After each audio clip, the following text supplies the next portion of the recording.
Welcome back. This is our World History SOL 12 World War II lecture series. And so we'll start with the causes of World War II, and we're looking at them with this acronym here, aggression. Okay. So the first one is appeasement. Remember that Europe, Great Britain, and France, especially, are exhausted from World War One. That just devastated Europe and destroyed the economies and the infrastructure and killed a generation. So they're hoping beyond hope that they can appease Hitler, give in to Hitler, and avoid war. They choose peace as their reaction to nearly everything Germany did. The problem is Hitler is bent on domination, and so appeasement is not going to work. He's just going to keep taking and taking. Okay, war is inevitable. Germans take Australia and Czechoslovakia, the Sudetenland. Remember that there were many people, German-speaking people there, 3 million German-speaking people. So by annexing, claiming Austria and Czechoslovakia, Hitler's wanton aggression is left unchecked. Britain and France let him have it. Some of the German people there support the Nazis and join their efforts. And so Hitler's acts of aggression are tolerated by a beleaguered Europe. Remember, the United States didn't join the League of Nations, so we're not there to support some sort of resistance to Hitler's aggression. Okay, so Hitler seizes Austria, meets no resistance. Britain and France want to appease Hitler, so they just hope that he'll be satisfied. You guys know better. All right, German nationalism. Remember, the idea is restore German pride. German is rebuilding its military, becoming very militaristic. There are strong feelings of nationalism. Remember that the Nazis were fascists, which is a very extreme, dangerous kind of nationalism. Germany wanted all Germans to be unified under one country or ruler. All right. Now we get to the real cause, and that is the German invasion of Poland in 1939. Great Britain and France at this point can no longer appease Germany. They are forced, due to agreements with Poland, to defend Poland. So they're forced into war in 1939. Germany invades Poland. Hitler basically staged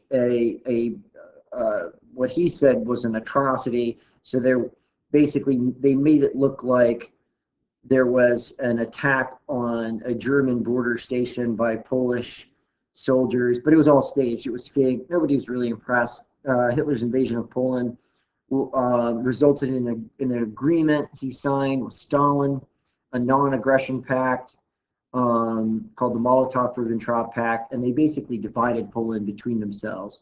So Hitler opens war, bombs Polish cities, Britain and France mobilize, and now Europe is at war. All right. The League of Nations did not have the power to enforce the rules of the Treaty of Versailles. So with Hitler rearming, with Hitler's acts of aggression, the League of Nations completely failed to meet the challenges it was designed to meet. And a big part of that is that the United States wasn't part of it. All right, the Treaty of Versailles was ill-advised, right?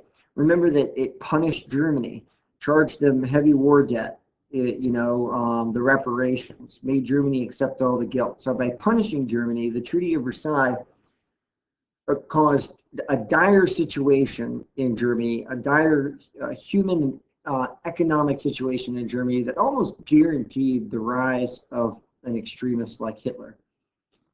So the Treaty of Versailles was not good.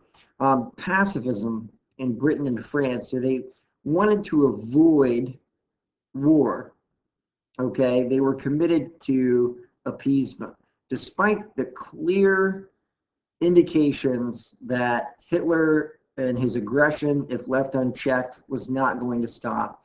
You've got to kind of understand where they were coming from, though, because the Great War, World War I, was such a devastating war that they just couldn't imagine just 2 decades later being drawn into another major conflict.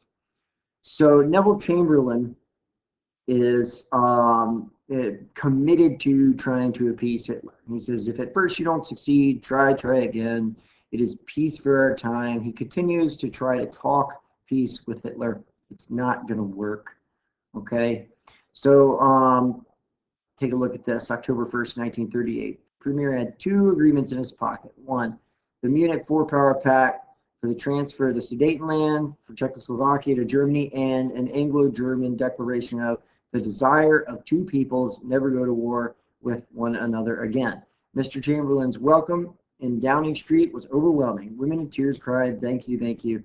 Police strove in vain to hold back the throng. So Neville Chamberlain is really going out of his way to appease Hitler, to avoid war. But, you know, it's inevitable. Italy also wants more land. Remember, I told you guys that Italy wants to turn, that Mussolini wants to turn Italy into a Mediterranean, or I'm sorry, Mussolini wants to turn the Mediterranean into an Italian lake. He wants to expand. He wants to create the Roman Empire. The problem is Italy's a little late in the colonies game, right? And so they think, oh, okay, well, we'll just go and bump off Ethiopia, right? Remember they tried that with, and lost the Battle of Adwa, embarrassingly lost the Battle of Adwa. Well, now they're going to go for it again. And this time they're going to have limited success through the use of chemical weapons.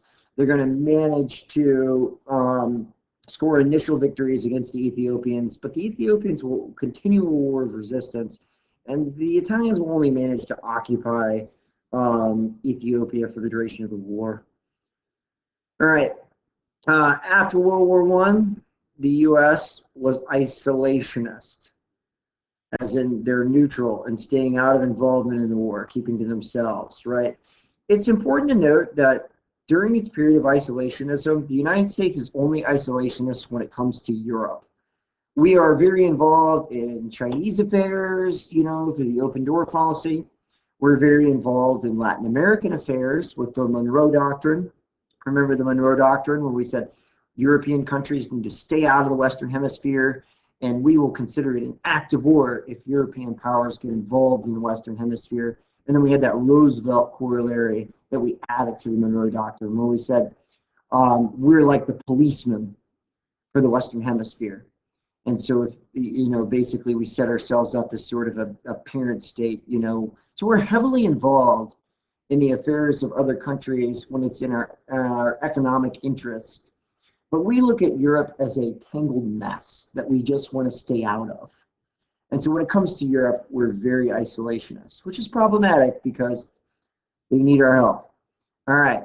And Japan is also unchecked in East Asia. Japan, like I talked about in our last lecture, has invaded and brutalized China, Manchuria, and Korea, and they are carving out an East and Southeast Asian empire.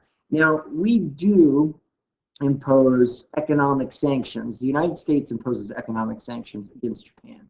We impose an embargo that's a ban on trade of oil and steel with Japan. And we're the principal producer of oil and steel, so that's going to hit Japan pretty hard. However, it does create significant tension between us and Japan, and is going to be one of the causes of war between our two countries in 1941. More on that later. All right, so that's it for our causes of World War II lecture. Make sure you guys fill out those guided notes and answer the chapter questions and do the discussion board.